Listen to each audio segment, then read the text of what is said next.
में ही तो लगा हूं, लेकिन मुझे ऐसी स्त्री चाहिए जो समग्र रूप में पूर्ण हो। सैकड़ों स्त्रियां मिली, लेकिन पूर्ण कोई भी नहीं। और जब तक पूर्ण न हो तब तक मैं प्रेम न होने दूंगा। तो मैंने कहा, एक भी स्त्री न मिली तुम्हें जीवन भर की तलाश में? उसने कहा, नहीं, एक दो बार मिली भी, लेकिन वो भी पूर्ण पति की तलाश में थी।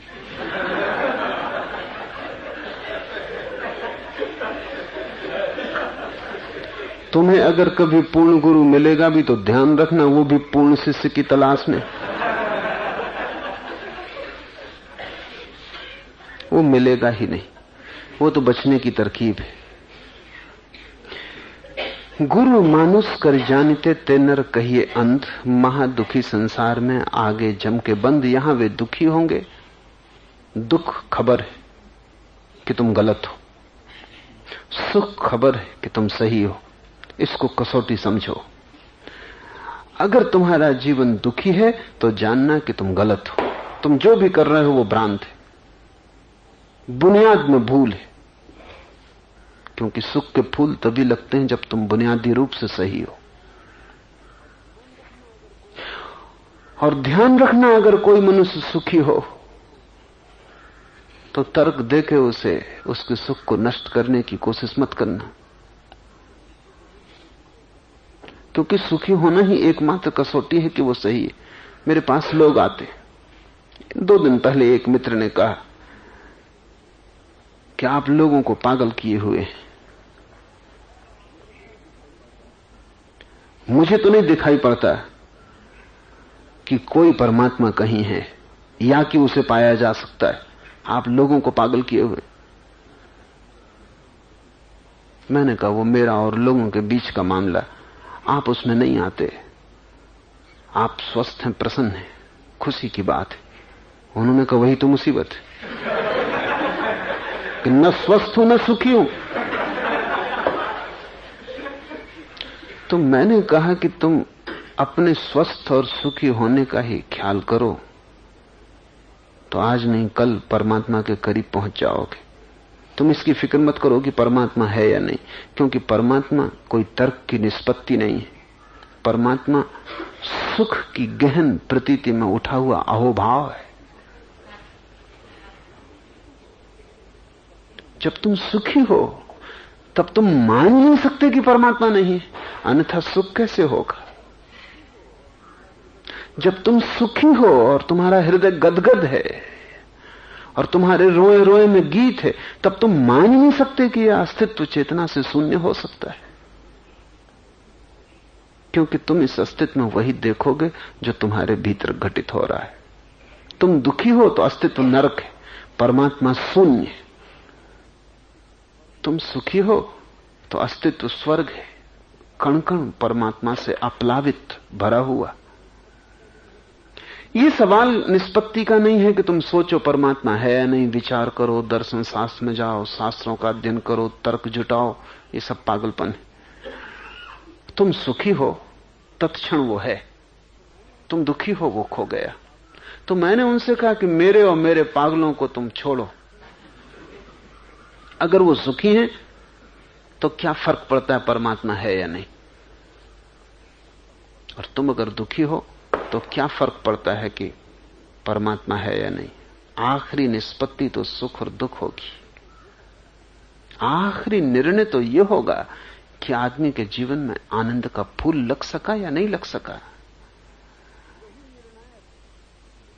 वही निर्णायक है।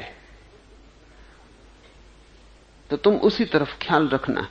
और जिस व्यक्ति के पास तुम्हारे जीवन में आनंद का फूल खुलने लगे, वहां तर्क छोड़ना, वहां बुद्धि को हटा देना, वहां हृदय को खुला करना।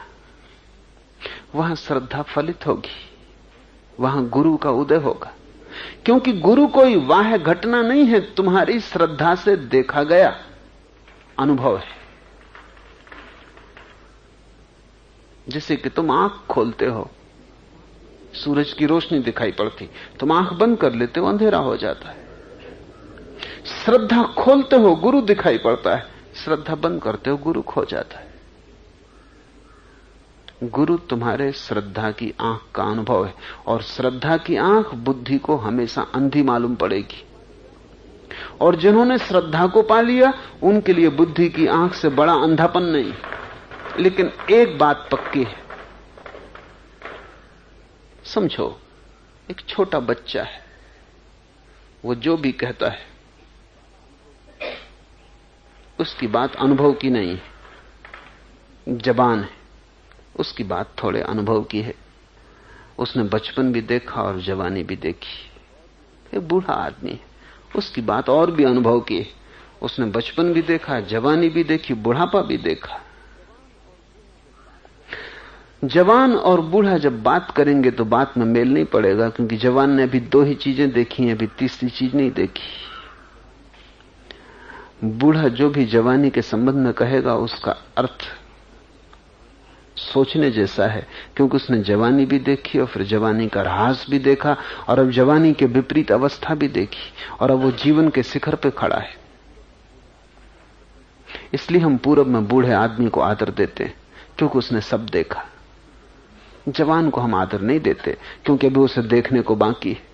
पश्चिम में जवान का आदर है, वो भ्रांत है, क्योंकि जिसने सब देखा उसकी ही बात का कोई मूल्य हो सकता है। जिस आदमी ने सिर्फ अभी तर्क देखा, संदेह देखा, उसकी बात का कोई मूल्य नहीं है। जिसने तर्क भी देखा, संदेह भी देखा, फिर श्रद्धा भी देखी, उसकी बात का मूल्य, क्योंकि उसने दोनों देखे। नास्तिक बच्चे जैसा है, आस्तिक बूढ़े जैसा है। सभी को नास्तिकता से गुजरना पड़ता है, लेकिन सभी आस्तिक नहीं हो पाते, क्योंकि कई बच्चे ही मर जाते। आस्तिक ने दोनों पहलू देखे जीवन के। इंकार करके देखा और पाया कि जितना इंकार करो उतने सिकुड़ जाते हो, जितना कहो नहीं नहीं नहीं छोटे होते जाते हो। उसने दूसरा अनुभव भी देखा कि जितना कहो हां, जितना करो स्वीकार, उतने विराट होते जाते हो। कहो नहीं, आखिर में तुम ही बचते हो सिकड़े हुए सड़े हुए। कहो हां, तुम खो जाते हो, विराट बचता है, परमात्मा बचता है। कहो नहीं, तुम हो जाओगे अणु की भांति क्षुद्र। कहो हां, तुम हो जाओगे आत्मा की भांति, आकाश की भांति विराट। महादुखी संसार में आगे जम के बंध, वो यहां तो दुखी होंगे ही, और बार बार उन्हें मरना पड़ेगा। जम के बंध, बार बार यम आएगा, उन्हें बांधेगा और ले जाएगा। उनके कारण यम को भी बड़ा श्रम उठाना पड़ेगा। वो बार बार जन्मेंगे, बार बार मरेंगे, दुख पाएंगे,